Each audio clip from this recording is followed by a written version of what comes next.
శ్రీకాకుళం జిల్లా ఉద్దానం ప్రాంతంపై big TV కథనాలకు మంచి స్పందన లభించింది. అనర్హత పేరుతో అధికారులు పెన్షన్లను తొలగిస్తున్న అంశంపై బిగ్ టీవీ 2 నెలల క్రితం రాసిన కథనాలకు ప్రభుత్వం స్పందించింది. పెన్షన్లు కోల్పోయిన వారందరికీ తిరిగి పెన్షన్లు ఇస్తుంది. కవిటి మండలం సహలాల పుట్టుక గ్రామంలో పొట్టి దూర్జో అనే వ్యక్తి అనర్హత పేరుతో గతంలో పెన్షన్ కోల్పోయాడు.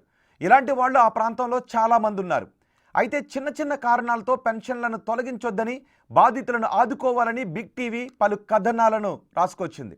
దీనిపై స్థానిక నేతలు, మంత్రి వెంటనే స్పందించి పెన్షన్లు కోల్పోయిన వాళ్ళందరికీ తిరిగి ఇప్పించే ఏర్పాట్లు చేశారు.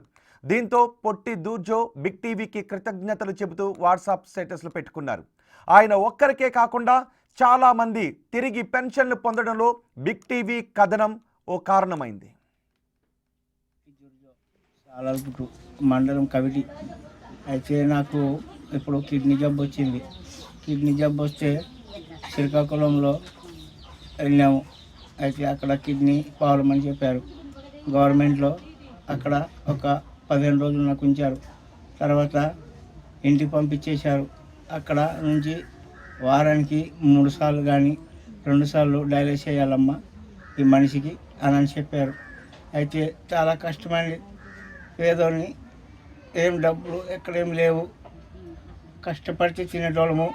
వాళ్ళ దగ్గర వీళ్ళ దగ్గర అడిగి వారానికి 3 కానీ నేను ఒకటే చేస్తున్నాను. 3,000 పట్టుకొని వెళ్తున్నాను పలాస.